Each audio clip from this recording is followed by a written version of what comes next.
Is Islam the only true religion in the sight of God? Now, this exclusivist claim that Islam is the only true faith before God is very unpopular in many circles in the West. These exclusivist truth claims are looked down upon as backward and wrong. And even some Muslims that I've heard of say that, that as long as you are a good person and you're sincere, then you will get to paradise on that basis. It doesn't matter if you're Muslim or not. And I wanted just to briefly look at this whole question of what God says about Islam, and is it really an exclusive true faith above all others or not? And there's this new book that's just been published, actually, called A Muslim's Guide to Modernity by Sirkil Sharif, who is an Islamic scholar based in London. And it's a collection of essays he's written over the years. Absolutely fascinating work. You can just dip in and read individual chapters. And in chapter 19, there's an essay titled Islam, Perennialism and Salvific Exclusivity, which really addresses this whole point. And also, what about those who've never heard about Islam? What's their status? Are they automatically condemned because they're not Muslims, obviously? So he writes the following. In our postmodern age, with its suspicions of meta-narratives, and in which all truths are seen as relative, people are anxious of religious truth claims, especially if they are of the absolutist, exclusivist type.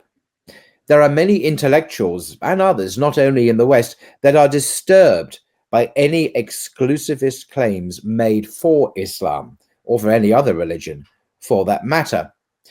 Be it from anxiety or perennialism. Perennialism is the belief that the world's major religions, even after the arrival of Islam, are still valid paths to God.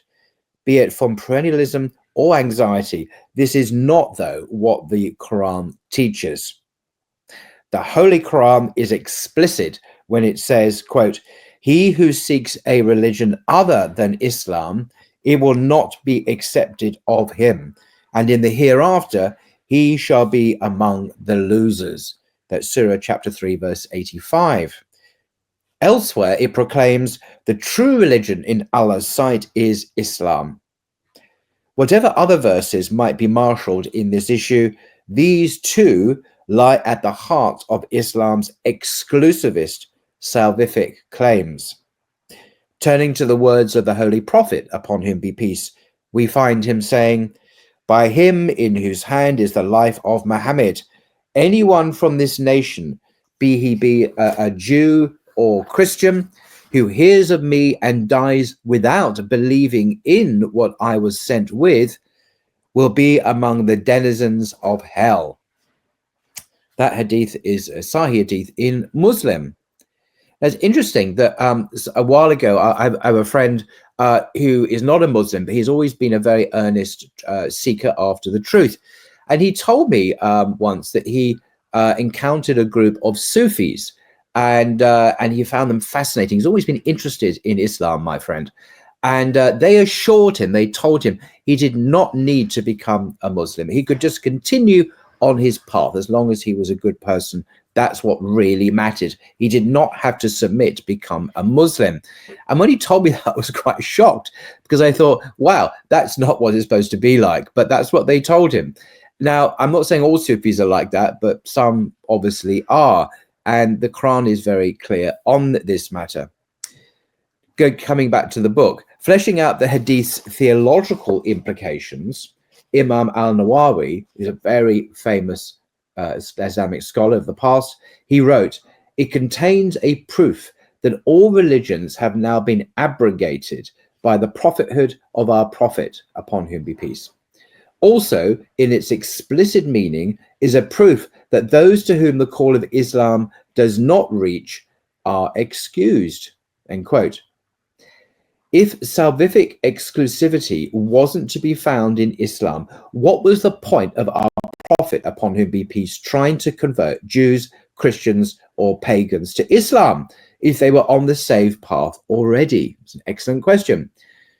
In his letter to the Christian emperor of Byzantine, the prophet, upon whom be peace, said, "I invite you to the call of Islam, submit, I become Muslim and be saved. And that hadith is in Al-Bukhari and is also one of those in Muslim as well. So what about those who have not heard about Islam, of course? Are we to assume that everyone who is unaware of Muslim, people living in remote parts of the world, in the Antarctic perhaps, are they automatically condemned to hellfire? Well, that's not the teaching of Islam, it seems. Our author says, what is the fate of those whom the message of Islam has not reached? Here the Quran offers a far more ecumenical hope. Never do we punish till we have sent a messenger. That's Quran 17:15. So the conveyance of the message is at the heart of the issue. This is the case, provided those to whom the message was not conveyed are truth seekers. That is, they are people who are searching for the truth and are prepared to commit to its claims if and when they reach it, and not have an attitude of indifference towards it. Who cares? So as long as they're earnestly seeking after the truth, but if they don't receive that messenger, then that is quite different from people who are just condemned. And then our author quotes Ibn Taymiyyah. Ibn Taymiyyah wrote, as for those who lived after the age of Jesus, and only some of his story reached them, or Moses, with only certain aspects of his account reaching them, then the proof is established upon them only insofar as what has reached them of their messages. If they differed in interpretations of the gospel or Torah, whosoever among them intended to seek the truth and sincerely pursued it is not subject to divine punishment, even if he erred in the truth, was ignorant of it, or misguided about it. End quote. Very interesting. Thus, what counts is the intention to seek the truth, even if one unwittingly misses the truth. Such is the vastness of God's plenitude and compassion. As for those who have heard about Islam, but in a garbled form, filled with half-truths or propaganda. So you imagine someone in the American Midwest, in a small town, someone who only watches Fox News, has been brought up on Fox News. So all he hears is a very garbled message about Islam and propaganda, because that's all he's hearing. Al-Ghazali said something very interesting. These people knew the name Muhammad, but nothing of his character or traits. Rather, all they heard since childhood is that a liar and impostor called Muhammad claimed to be a prophet. This group, in my view, writes Al-Ghazali, is like the first group, which is excused. Although they have heard of him, they heard the opposite of what his true qualities were. And this doesn't provide enough incentive for them to look into his true status. They're hardly going to show more of an interest in Islam when they only heard all they heard is just bad. There's little incentive there to go any further with the faith. That is to say, such people will also have an amnesty in the afterlife, although anyone who has not declared the two shahadas during their lifetime is considered to be a non-Muslim, an unbeliever, a kafir, in terms of this worldly life. End quote. Of course, what he means there is the legal status of someone. It's not a declaration about their eternal destiny. It's just they are non-Muslims. There are Muslims and non-Muslims in Islamic law.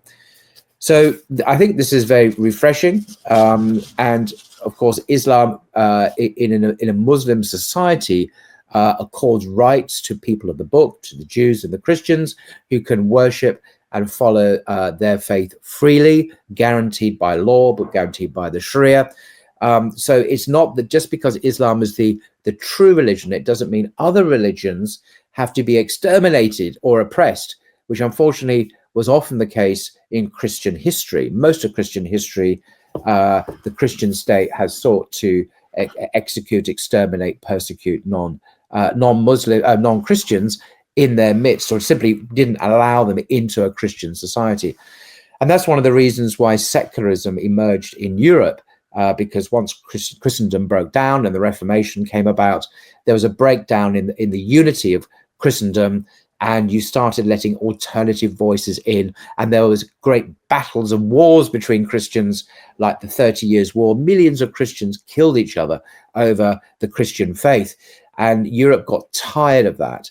It got sick of it, actually, and sought to have a secular vision of society. We see this in the writings of people like John Locke, the father of liberalism, and other people. But of course, this is a peculiarly European Christian answer to a Christian problem. It's not needed in Islam. Islam is already pluralist legally, in that, as I say, it gives rights to Christians and Jews and others to live according to their faith within an Islamic polity by legal right. And that's something that the West has only recently caught up with and learnt to live with. But anyway, I do, excuse me, recommend this book, A Muslim's Guide to Modernity. I'll put a link to it in the description below. As I say, it's an anthology, a collection of essays, quite short essays, based on articles on the website, which I'll link to as well. Well worth dipping into and having a look. So hope you enjoy that. Till next time.